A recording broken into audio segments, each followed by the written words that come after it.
वंदे मातरम बोलने से किसी को दिक्कत क्या है? नहीं है। दिक्कत हमारे राष्ट्रगीत पर हो रही राजनीति से है, नफरत का हथियार बनाने से है। खबर बिहार से आई है, जहां नए नवेले बैकडोर से बने मुख्यमंत्री सम्राट चौधरी ने आदेश जारी किया है कि स्कूल्स और मदरसों में वंदे मातरम गाना अनिवार्य है। वो भी केवल 2 छंद नहीं, 2 पैराग्राफ नहीं, ओरिजिनल 6 के 6 छंद पूरे गाने हैं।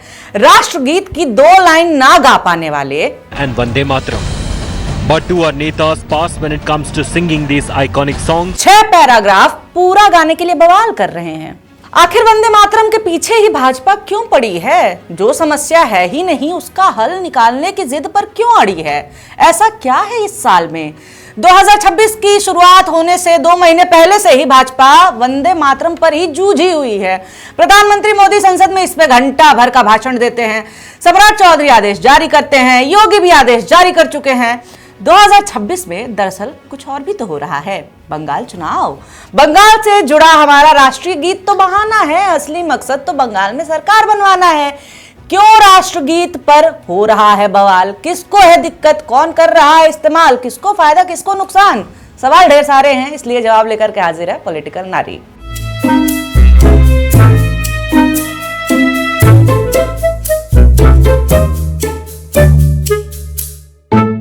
नमस्कार, मेरा नाम है निवेदिता शांडिल्य और आप देख रहे हैं पॉलिटिक्स।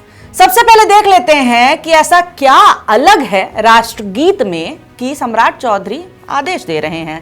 आदेश में कहा गया है कि राज्य के सभी शैक्षणिक संस्थानों में, मतलब कि यूनिवर्सिटी, स्कूल, कॉलेज और मदरसों में दिन की शुरुआत वंदे मातरम के सामूहिक गायन से होगी। उसके बाद राष्ट्रगान, जनगण मन का गायन होगा, फिर क्लास शुरू होगी। पूरा आदेश छोड़ करके मदरसे पर ही फोकस किया गया और अब जश्न का माहौल है।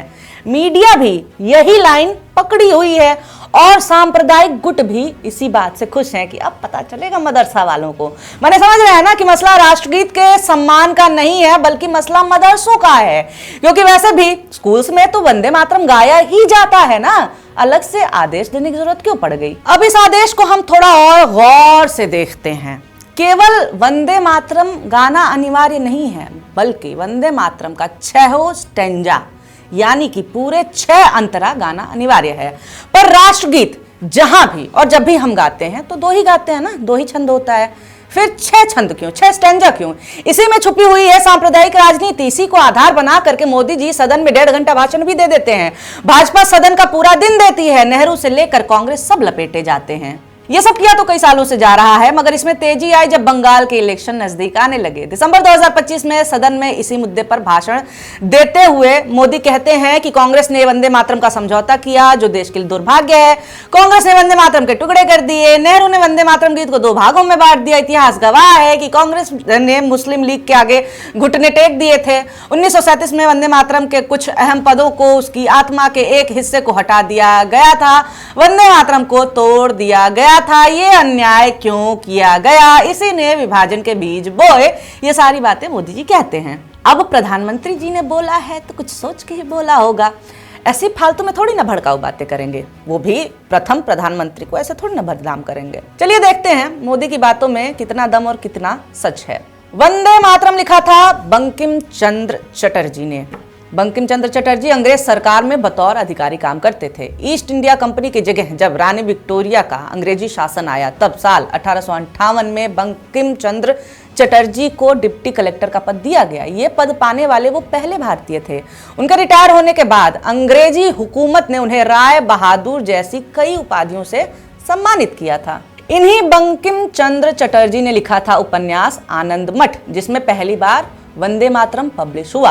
हालांकि ध्यान देने वाली बात यह है कि किताब से पहले ही बंकिम चंद्र चटर्जी वंदे मातरम लिख चुके थे। 1872 से 75 के बीच में उन्होंने वंदे मातरम के शुरुआती 2 छंद लिखे थे, जबकि आनंद मठ प्रकाशित हुआ था 1882 में, और यहीं से पहली बार जनता के बीच पहुंचा था हमारा राष्ट्रगीत। वंदे मातरम के बाकी 4 पद बाद में गीत से जुड़े थे। यही कारण है कि जो राष्ट्रगीत हम गाते हैं उसके शुरुआती 2 पदों में और आखिरी के 4 पदों में भावना वंदे मातरम नारा बना आजादी की लड़ाई का, शहादत का, जैसे कि इनकलाब जिंदाबाद।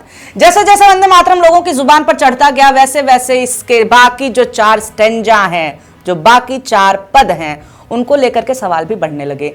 गीत के आखिरी 4 पदों में राष्ट्रभक्ति नहीं, भक्ति की भावना और मूर्ति पूजा से जुड़ा विवाद का कारण बने। मूल रूप से लिखे गए 2 पदों में मातृभूमि आनंद देने वाली है, जलयुक्त फलयुक्त है, रातें चांदनी से भरी हैं, मातृभूमि के 7 करोड़ बेटे हैं जो उसे बचाने के लिए हैं। यहाँ 7 करोड़ का मतलब उस वक्त बंगाल की जनता से, जिसमें हिंदू मुसलमान सब थे। वहीं बाद के पद में माँ का जिक्र माँ दुर्गा, सरस्वती और लक्ष्मी के रूप में होता है। यही कारण है कि न केवल मुसलमान बल्कि वो सभी धड़े जो मूर्ति पूजा के विरोधी थे, गीत का विरोध करने लगे। बीबीसी के अनुसार सबसे बड़ी आपत्ति ये थी कि ये गीत एक धर्म विशेष के हिसाब से भारतीय राष्ट्रवाद को परिभाषित करता है। ये सवाल केवल मुसलमान संगठनों ने ही नहीं बल्कि सिख, जैन, ईसाई और बौद्ध संगठनों ने भी उठाया था। इन आरोपों को पुख्ता करने का काम किया आनंद मठ की पटकथा ने। ओम थानवी लिखते हैं कि आनंद मठ साफ शब्दों में हिंदू धर्म की प्रतिष्ठा करता है, मुसलमानों की खिल्ली उड़ाता है और अंग्रेजों का यशोगान करता है। उन्होंने बंग दर्शन में और उपन्यास के पहले संस्करण में जहां जहां अंग्रेज लिखा था उसे अगले संस्करण में कई जगह पे बदल करके नैरे कर दिया, जो कि मुसलमानों के लिए एक ओछे शब्द के रूप में प्रयोग होता था। नामवर सिंह जैसे अनेक आलोचक विद्वान मानते थे कि ये सही है कि आनंद मठ की रचना पहले अंग्रेजी सत्ता के विरुद्ध की गई थी, परंतु सरकारी नौकर होने के कारण अंग्रेजी आकाओं के दबाव तथा प्रलोभन के कारण इसे संशोधित करके मुस्लिम विरोधी बना दिया गया था। तो क्या यही कारण था वंदे मातरम के विरोध का? नहीं, न हिंदू न मुसलमान, एक तीसरा पक्ष था जिसने ये आग लगाई थी। ये सब कुछ तब चल रहा था जब देश को एकता की जरूरत थी। अंग्रेजी हुकूमत को हटाने के लिए हिंदू मुसलमानों का मिलकर के लड़ना जरूरी था और वो लड़ रहे थे साथ में, जो कि अंग्रेजी हुकूमत के लिए खतरा हो गया था।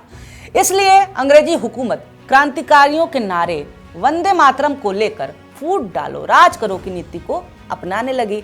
अंग्रेजों ने इसके कुछ अंशों का अनुवाद करके पाया कि ये तो खतरनाक है, इस पर बैन लगना चाहिए, जिससे वंदे मातरम के प्रति मुसलमानों के मन में अविश्वास पैदा किया गया। इतना जान लिया, बातें हैं मोदी की बात पर कि वंदे मातरम के नेहरू ने टुकड़े टुकड़े कर दिए, घुटने टेक दिए, तुष्टिकरण किया था। क्या सच में नेहरू ने ऐसा किया था? जैसा कि मैंने बताया कि ये वो दौर था जब जरूरत थी सांप्रदायिक एकता की। हिंदू मुसलमान साथ नहीं आते तो अंग्रेजी हुकूमत को हटाना नामुमकिन था। उस वक्त देश की आजादी की लड़ाई लड़ रहे लोगों की सबसे बड़ी चिंता यही थी कि लोगों को साथ कैसे रखें। वंदे मातरम लिखा बंकिम चंद्र चटर्जी ने था, मगर इसको पहली बार गाया था गुरुदेव रविंद्रनाथ टैगोर ने। उन्होंने ही इसकी धुन भी बनाई थी, मगर वंदे मातरम के केवल शुरुआती 2 पैराग्राफ ही गाए जाएंगे, ये सुझाव रविंद्रनाथ टैगोर ने ही दिया था। किसी भी फैसले, घटना को उसके काल के हिसाब से देखना चाहिए।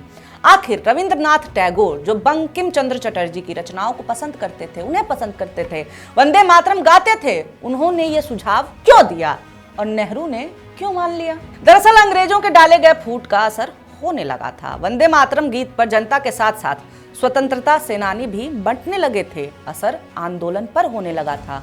1937 में इस पर विवाद बढ़ गया। हैरान परेशान नेहरू ने रविंद्रनाथ टैगोर से सुझाव मांगा कि करना क्या चाहिए। उनके साथ साथ सुभाष चंद्र बोस ने भी टैगोर से ही सुझाव मांगा था। टैगोर ने कहा कि मैं मानता हूं कि बंकिम की पूरी वंदे मातरम कविता उसके संदर्भ सहित पढ़ने पर ऐसे अर्थ निकल सकते हैं जो मुसलमानों की भावनाओं को चोट पहुंचाए, लेकिन एक राष्ट्रीय गीत जो इससे लिया गया है और जो स्वतः ही मूल कविता की सिर्फ पहली 2 पंक्तियों में सिमट गया है, हर बार हमें पूरी कविता की याद नहीं दिलाता और ना ही उस कहानी आनंद मठ की जिसके साथ ये आकस्मिक रूप से जुड़ गया था। इस सुझाव के कारण उस वक्त रविंद्रनाथ टैगोर को तीखी आलोचना भी झेलनी पड़ी थी, मगर आज आलोचना नेहरू झेल रहे हैं। गुरुदेव टैगोर को ये कुछ बोलेंगे नहीं, बोल ही नहीं सकते हैं। अरे बंगाल में चुनाव है, जीतना भी तो है। नेहरू आसान टारगेट है, कभी भी गरिया के निकल जाओ। खैर, उस समय स्वतंत्रता आंदोलन का नेतृत्व कर रही कांग्रेस ने वंदे मातरम पर विभाजन को रोकने के लिए गांधी, नेहरू, अबुल कलाम आजाद और सुभाष चंद्र बोस को लेकर 1937 में एक समिति भी बनाई। समिति ने कहा कि पहले 2 पदों में ऐसी कोई बात नहीं है जिसे कोई आपत्तिजनक कह सके। अन्य पंक्तियों के बारे में समिति ने कहा कि वो शायद ही कभी गाई जाती हैं। उनमें कुछ ऐसे संकेत और धार्मिक विचारधाराएं थीं जो भारत के अन्य धार्मिक समूहों की विचारधाराओं के अनुरूप नहीं हो सकती थी। जनता को एक करना था, धर्म के आधार पर उनमें फूट डाली जा रही थी। इसलिए समिति ने यह तय किया कि वंदे मातरम के शुरुआती 2 अंतरों में कोई भी धार्मिक पहलू नहीं है, इसलिए इसे हम गाएंगे। साफ साफ देखने और इतिहास को पढ़ने के बाद किसी को भी समझ में आ जाएगा कि देश की आज़ादी उस समय टॉप प्रायोरिटी थी, इसलिए धार्मिक विभाजन को खत्म करना जरूरी था। उस वक्त के हमारे लीडर्स खाली सरकार बनाने में थोड़ी न लगे थे, उन्हें तो देश बनाना था। वंदे मातरम के टुकड़े करने वाले नेहरू क्या सोचते थे इस गीत के बारे में, ये भी जान लीजिए। वंदे मातरम शक्ति का नारा बन गया है, जिससे हमारी जनता को प्रेरणा मिलती है। ये अभिवादन का मुहावरा बन गया है, जो हमें राष्ट्रीय स्वतंत्रता के अपने संघर्ष की याद दिलाता है। अब समझ में आया क्यों 6 के 6 पैराग्राफ गवाने की जबरदस्ती की जा रही है। 100 साल पहले भविष्य की सोचते हुए हमारे पुरखों ने आग बुझाने का काम किया। आज के हमारे नेता 100 साल पीछे वाला मुद्दा उठा करके आग लगाने में लगे हुए हैं। टुकड़े टुकड़े कौन कर रहा है देश के, हैं? आपको क्या लगता है? कमेंट करके बताइए। वीडियो आपने देखा है, अंत तक देखा, अच्छा लगे तो लाइक भी कर दीजिए, और हमारे चैनल को आपको अगर सपोर्ट करना है तो सब्सक्राइब कर दीजिए, यही सबसे बड़ा सपोर्ट आपका होगा। बहुत शुक्रिया वीडियो देखने के लिए, बहुत धन्यवाद।